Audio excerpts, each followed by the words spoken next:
Lesson 1. My toe is killing me. Welcome to Lesson 1. My toe is killing me.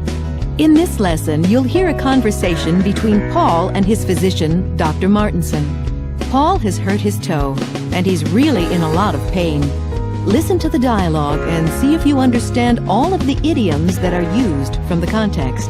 Let's start with just a few at first. Sorry you waited so long, Paul. I've been tied up all afternoon. What seems to be the problem this time?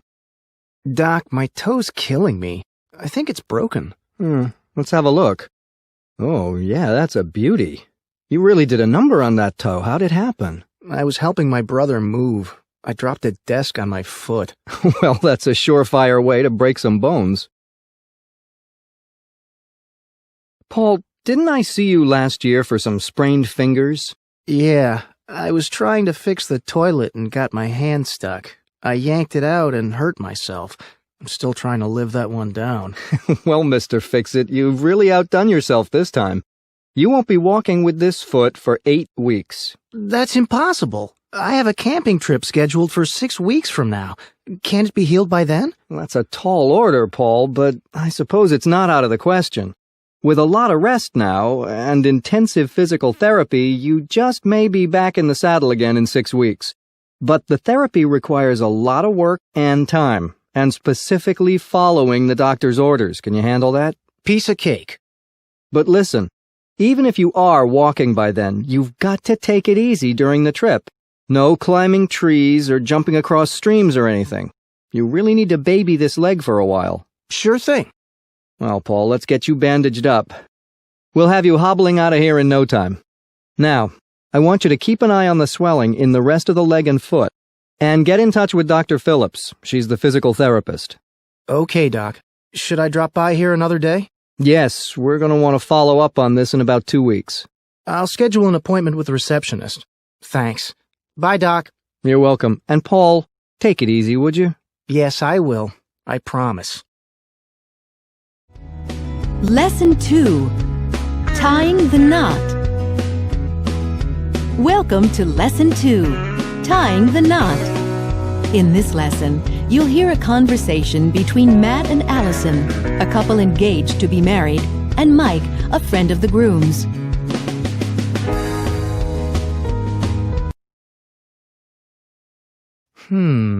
What's this card?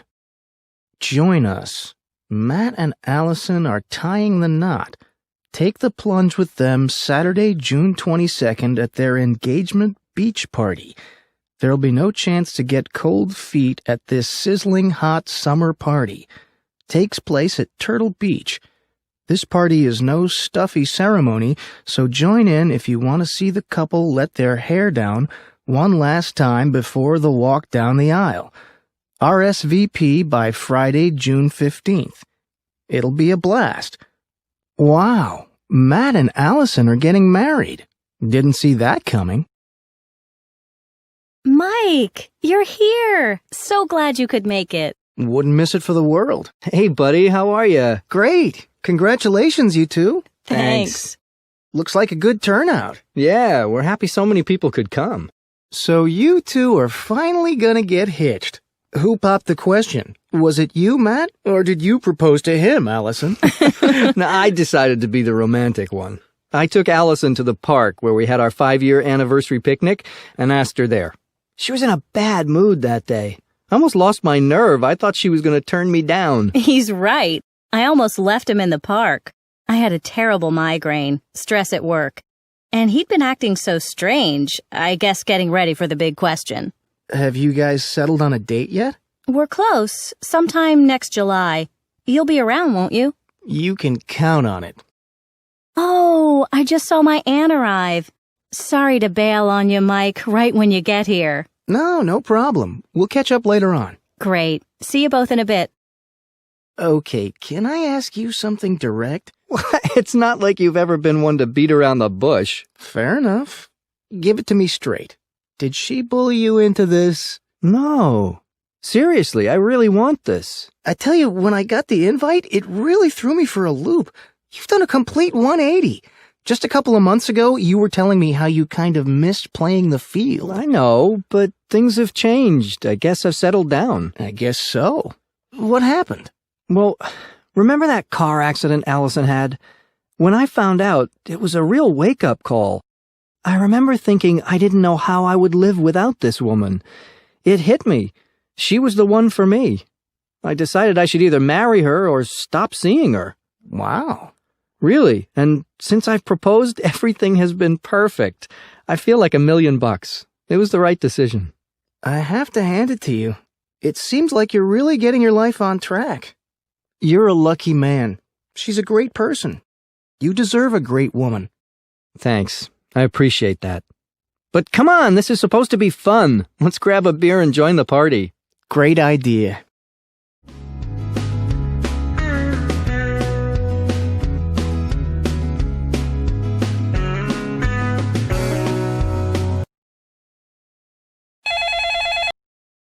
Hello? Hey, Giovanni. It's Bree. Hey. You know, Dad's birthday is coming up in 4 days. Oh, man, I almost forgot. It really sneaked up on me this year. Yeah, I thought it might have slipped your mind. So, I was wondering, do you want to go in on a gift for him with me? Yeah, sure. But I don't have a clue what we should get him. Me neither. I was thinking we could go to the mall and look around. Maybe something will turn up. When do you want to go? Friday good? Sounds like a plan. See you then.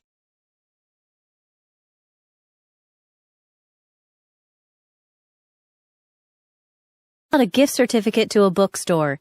Dad loves to read. He's a real bookworm.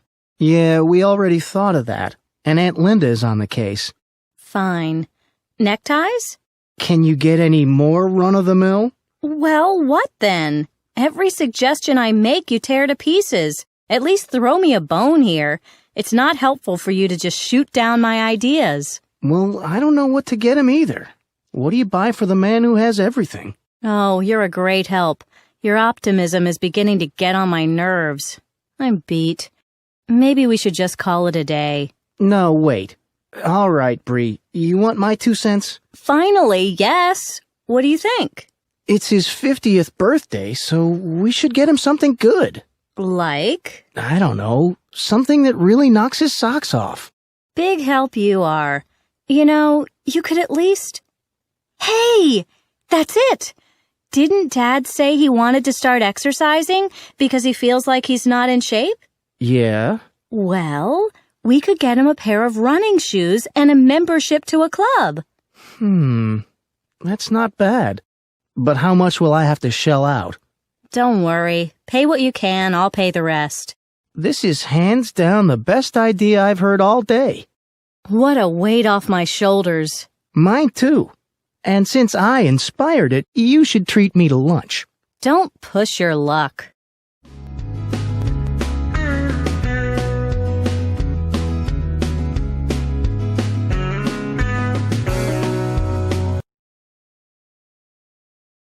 Don't we get off here? At this exit? Beats me. You said you had the directions covered. Yep, but I'm also driving right now. Just look in the glove compartment. I think I put them in there.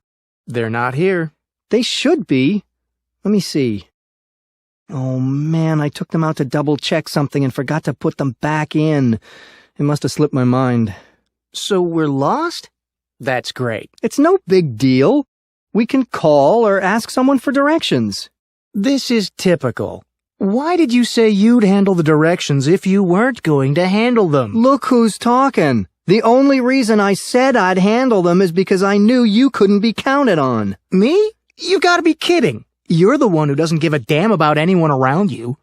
All right, let's not fly off the handle here. We just need to get directions. There's no reason to make a mountain out of a molehill. What's the deal? Come on, if you have a bone to pick with me, don't beat around the bush. Let's get it out in the open before we get to Aunt Helen's place. All right, fine. I think you've become a bit of a slacker lately. You think I'm a slacker? That's a bit harsh. Why would you say something like that? What's eating you? Well, for instance, last week you needed to borrow one of my shirts for work because you didn't bother to plan ahead and buy one yourself. It's just a shirt. Are you really that bent out of shape over my borrowing a shirt? You need to lighten up a bit, Rob. It's not just the shirt, Andrew. It's that you lean on everyone else and expect them to pick up your slack. You don't take responsibility. You're always passing the buck. That's insane. I needed a shirt for a new job. If I were such a slacker, I wouldn't even have a job. Okay, let's talk about the job then. What about it? Well, I got you that job. I hooked you up with a great job at a place where I've worked for 3 years. And I've thanked you for it like 1,000 times. Yeah, but what you do there reflects on me. If you screw up, it really gives me a bad name. How am I screwing up? I work my tail off there. Sometimes, yeah, but you also sit around twiddling your thumbs a lot, too. Oh, that's bull. No, it's true. And you also seem to find a lot of time to chat up the pretty girls who walk in instead of doing your job. I'm a salesman. I'm supposed to talk with the customers. But it's the same thing at home. You're still living with Mom and Dad, and you hardly ever lift a finger around the house to help out. You're 22 years old, and your room looks like a train wreck. You don't even pitch in with groceries. That's not true at all. And how would you know? You're not even there. I have eyes, Andrew. I can see. You still act like a child sometimes. Oh, you need to get off your high horse, Rob. You're the one acting like a child.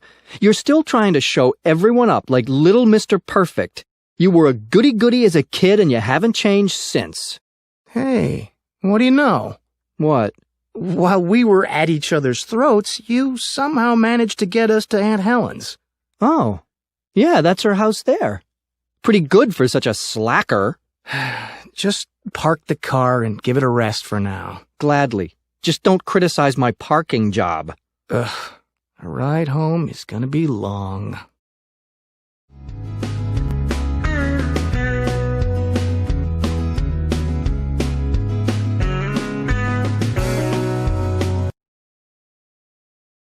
What a pain in the neck.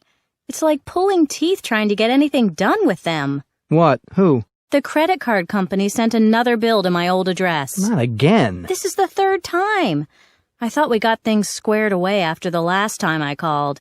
Now they're saying I have to cough up $150 in late fees. You're gonna call and get that ironed out, right? I don't know. I'm so tired of dealing with them.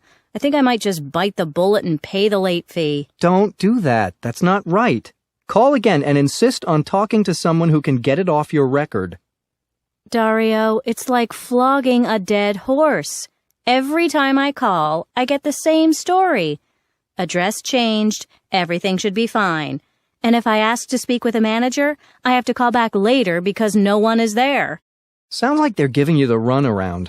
Just cancel the card and refuse to pay.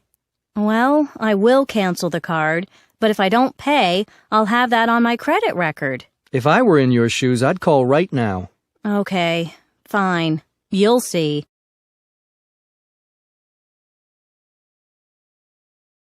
Hello, my name is Curtis. How can I help you today? Hi, Curtis.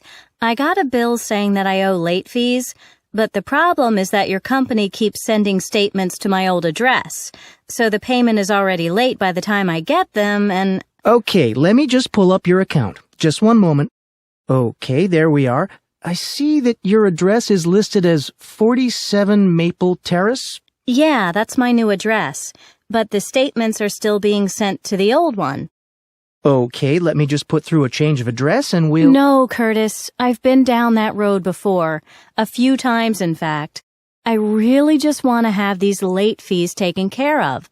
Obviously, I shouldn't have to pay them. I understand, ma'am, but unfortunately, I don't call the shots in that area. Okay, then I'd like to talk to someone who does. All right, ma'am, if you'll just hold on... Oh, Curtis, please don't put me on hold. I've been trying to take care of this problem for weeks now, and I'm really at my wit's end. I need to speak to someone right now. I'm sorry, ma'am, but no one is available right now. If you'll just hold... Curtis, look, I don't mean to get on your case personally, but I feel like I'm just spinning my wheels every time I talk to someone in customer service. I'm very dissatisfied and I'm very frustrated. I've got a good mind just to cancel my card. I'm really sorry you feel that way, ma'am. You are a valued customer and— Curtis, please don't feed me that line. If I'm such a valued customer, why can't anyone take care of my problem? It really is beyond me how your company can call me a valued customer but continue to— Ma'am, I'm really sorry, but my hands are tied. If you'll just let me put you on hold or call back later, I'll be— Call back later? Are you out of your mind? Wait. You know what? I'm not going to take out my frustration on you. I know it's not your fault that you just work there, but I've really had it with your company. I'd like to go ahead and cancel my card. Okay, ma'am. I'm sorry to hear that, but I do understand. I'm going to transfer you to our cancellations department, so if you'll just hold on— Oh, for crying out loud!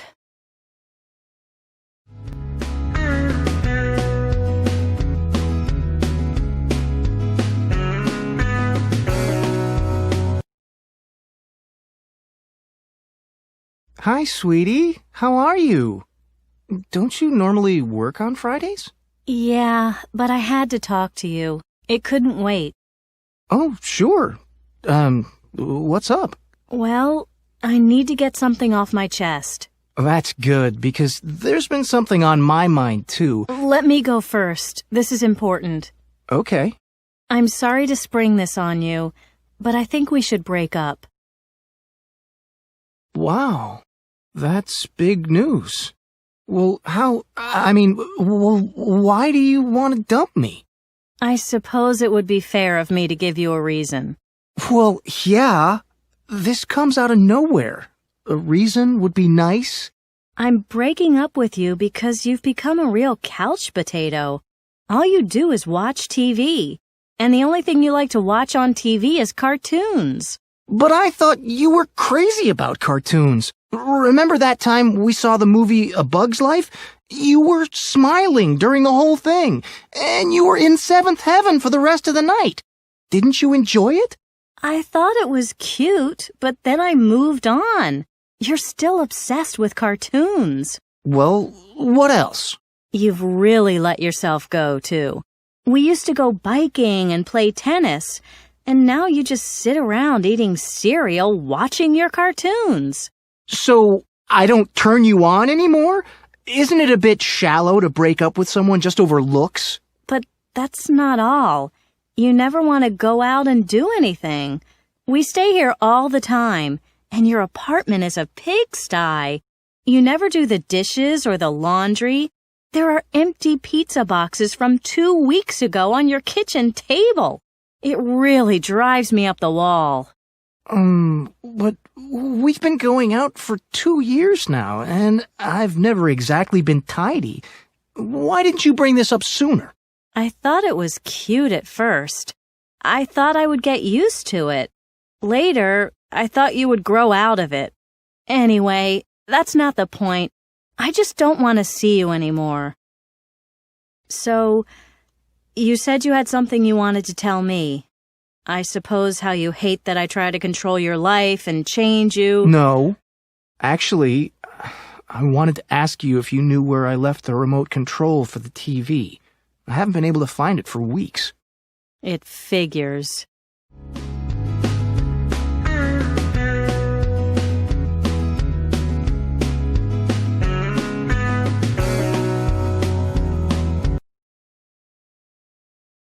Welcome to Now We're Cooking, where eating gourmet doesn't have to cost an arm and a leg. Each week we break down culinary masterpieces from world-famous chefs and take you step by step from choosing the right ingredients to serving them up.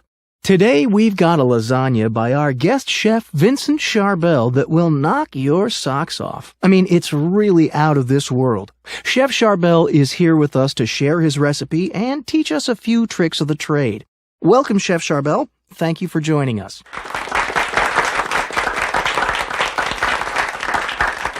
Thanks for having me, Brian. The lasagna we'll make today is your own recipe? Yes? And we'll make it all from scratch. Certainly, and all with fresh ingredients. That's really the secret to top-notch cooking.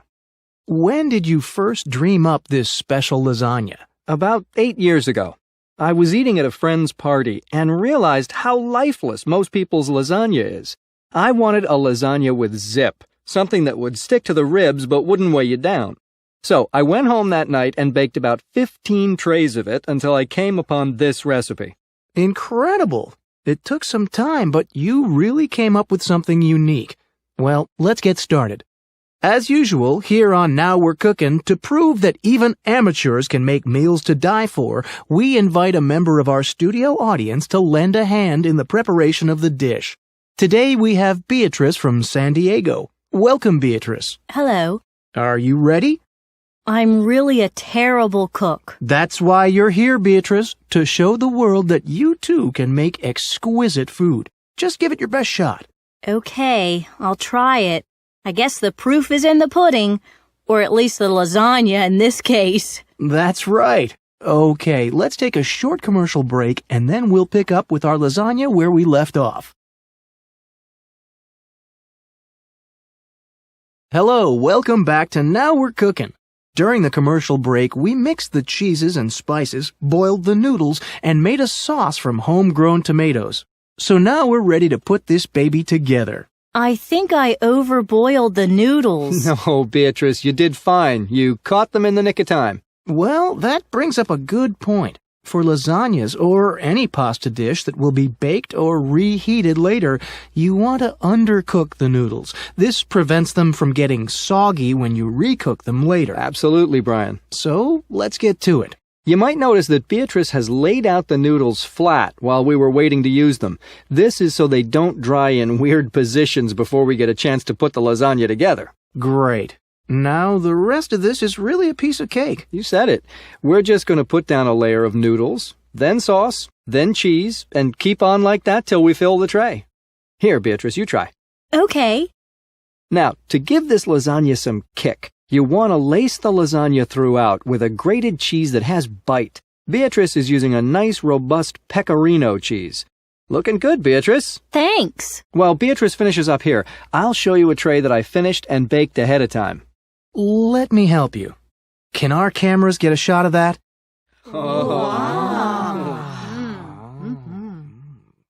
Now that's a lasagna you can sink your teeth into.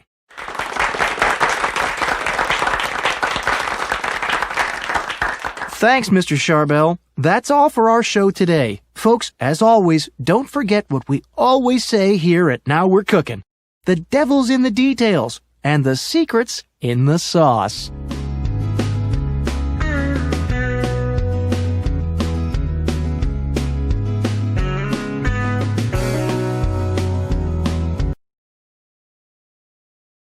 I'm so tired of shopping.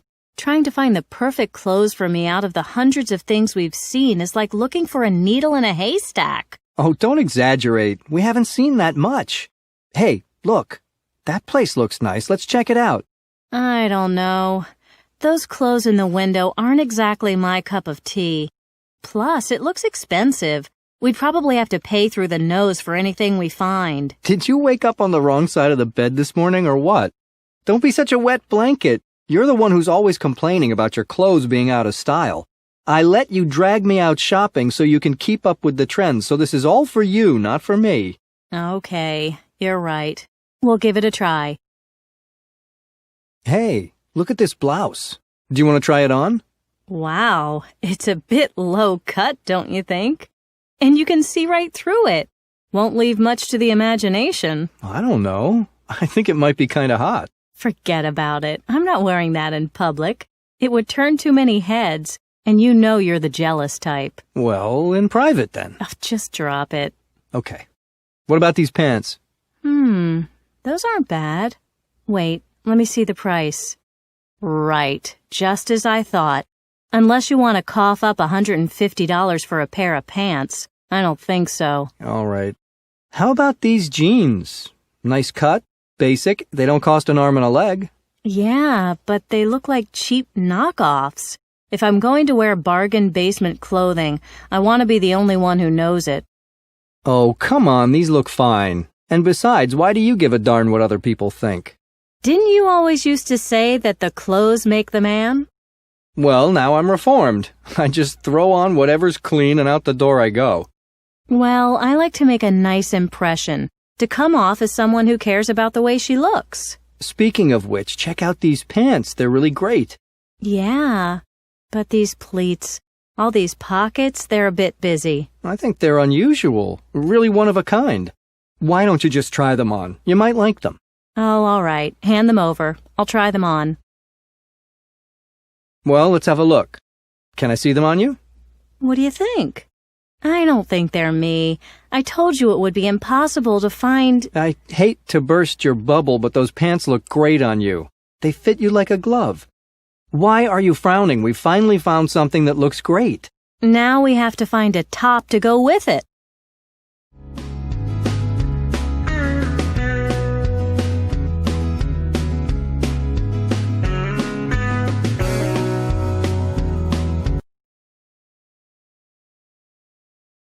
Dear Mom and Dad, how are you? It's the end of the semester and I'm really under the gun. I'm up to my eyeballs in work. The amount of reading my professors assign is ridiculous, and as you know, I thought I'd try my hand at a new sport and joined the university's rowing team this semester. With that decision, I may have bitten off more than I can chew.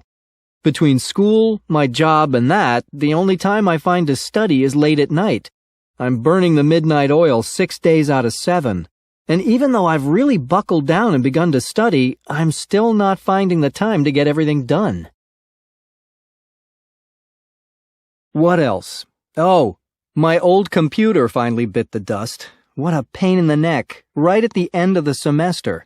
It really puts me between a rock and a hard place. I try to use the computers in the library, but it's only open until 11 p.m.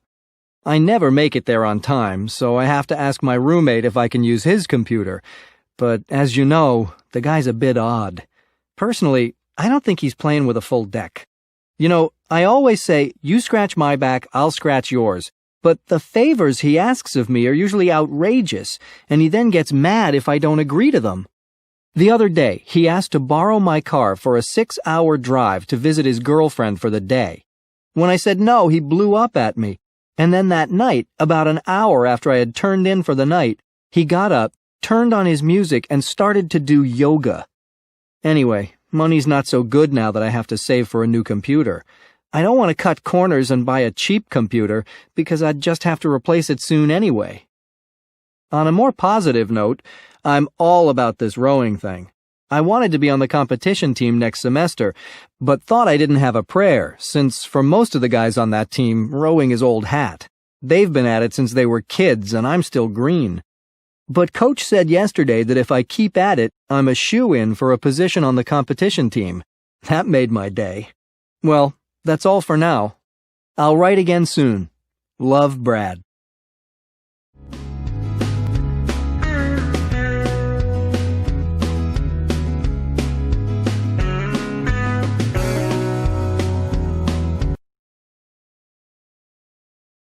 Hey, Alan. Long time no see. How's it going? Good. Just here getting the old ticker pumping. What about you? Same old, same old. Hey, I ran into your son Bobby the other day. Did he say Stacy's got one on the way? Sure did. About 4 months along with their second. They had a little girl about 1.5 years ago. Piece of work. I tell you, a chip off the old block. You don't say. How do you mean? Hard-headed, just like Bobby. And when she's up to something, she gets that same look in her eye Bobby used to get when he was a kid. It's really something else. So she takes after her father, huh? That'll give him a taste of his own medicine. All those years causing trouble in the neighborhood. Yep, time to pay the piper. I remember when my kids were that age. You've really got to be on the ball. Can't turn your back for a minute before they're already up to something. Yeah, don't keep up with them like I used to. 2 hours and I'm bushed. But I tell you, I'm having a blast being a grandfather. Not like with your own kids at all. For sure. You get to be a pushover without any of the guilt. Yeah, like the other morning, I was babysitting. Well, the girl got it in her head that she wanted ice cream at 9 a.m. She was set on it. At first I thought, no, Bobby'd have a fit. But then I thought, hey, it's not my kid. So I caved in and gave it to her. Ice cream for breakfast, can you believe it? Yeah, it's easy to buckle when it's your grandkids and not your kids. Sounds like she's got you wrapped around her finger. Yeah, I'm hooked when it comes to this grandfather business. Can't wait for the next one.